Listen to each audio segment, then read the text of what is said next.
கிறிஸ்துவை கையில கொடுத்திருக்கின்றார். ஏதோ சின்ன ஊழியமா இருந்தாலும் எதாக இருந்தாலும் கர்த்தருடைய பார்வைக்கு அது விலையேற பெற்ற முத்து. நாம் தேவனுடைய கரத்திலே அலங்காரமான ஒரு கிரீடமா இருக்க வேண்டிய ஜனங்கள். ஏதோ எல்லோரும் வாழ்கின்றார்கள், நானும் வாழ்வேன் என்று கடமைக்காக வாழ்ந்துவிட்டு போவதில்லை இந்த கிறிஸ்தவ வாழ்க்கை. எல்லோரும் செய்கின்றார்கள், நானும் செய்கிறேன் என்று ஏதோ ஒரு புகழுக்காக, பார்வைக்காக, மனிதனுடைய பிரியத்துக்காக நடந்துவிட்டு போகிறதல்ல கிறிஸ்தவ வாழ்க்கை. கிறிஸ்தவர் என்ற பெயரை வைப்பதல்ல பெருமை. இயேசுவுக்காக நான் ஆராதனைக்கு போகிறேன் என்பதல்ல பெருமை. எங்கே இருந்தாலும் நீங்கள் கர்த்தருக்கு உண்மை உள்ள ஒரு பிள்ளைகளாக வாழ்வீர்கள் என்றால் அதுதான் மேன்மையான ஒன்று. அல்லேலூயா. நீங்க சிங்க கெபிக்குள்ள இருந்தாலும், நீங்க அக்கினி சூளைக்குள்ள இருந்தாலும், நீங்க எரிகோவின் கோட்டைக்கு முன்பதாக நின்றாலும், நீங்க செங்கடலுக்கு முன்பதாக நின்றாலும், நீங்க யோர்தானுக்கு முன்பதாக நின்றாலும், உங்களுடைய வாழ்க்கையில உண்மை இருந்தால் மட்டும்தான் முன்பாக நிற்கிற செங்கடலும் பிளக்கும், யோர்தானும் பின்னிட்டு போகும், எரிகோவும் தகர்ந்து கீழே விழும். நிச்சயமாக கோலியாத்து உங்களை விட்டு தூர ஓடி போவான். அல்லேலூயா. உண்மை இல்லாத எவ்வளவு ஜெபித்தாலும் அந்த ஜெபத்தை அவர் ஏற்றுக்கொள்ள மாட்டார். உண்மை இல்லாதபடிக்கு எவ்வளவு உபவாசித்தாலும் அந்த உபவாசத்தை அவர் ஏற்றுக்கொள்ள மாட்டார்.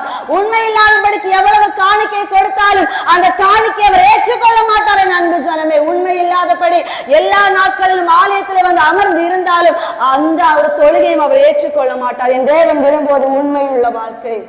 உண்மையுள்ள வாழ்க்கை. எல்லாவற்றிலும் உண்மை வேண்டும், ஜெபத்திலும் உண்மை வேண்டும், நீங்க பாடுகிற பாடல்ல உண்மை வேண்டும். யாருக்காக நம்ம பாடுகின்றோம்?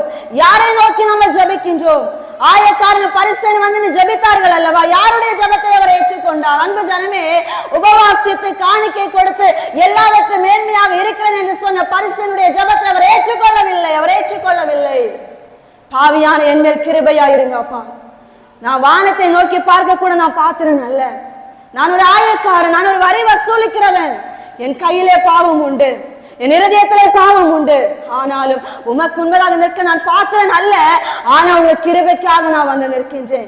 உங்க கிருபையினால் என் பாவம் மன்னிக்கப்படும், நான் மறுவாழ்வை பெற்றுக் கொள்வேன், நான் நித்திய ராஜ்யத்தில் அடைய வேண்டும் என்கின்ற வாஞ்சை உள்ளவனாய் உங்க சமூகத்துக்கு உண்மையாக வந்து நிற்கின்றேன். உங்க கிருபை எனக்கு வேணும், உங்க கிருபை எனக்கு வேணும். பாவியான என் மேல் கிருபையா இரும் என்று கேட்டாரே தவிர, அந்த பரிசேயரை போல நான் காணிக்கை கொடுக்கிறேன், நான் உபவாசிக்கிறேன், இந்த ஆயக்காரனை பார்க்கிலும் நான் மேன்மை உள்ளவன் என்று சொன்னதினால் அவர் அந்த இடத்துல ஏற்றுக்கொள்ளல.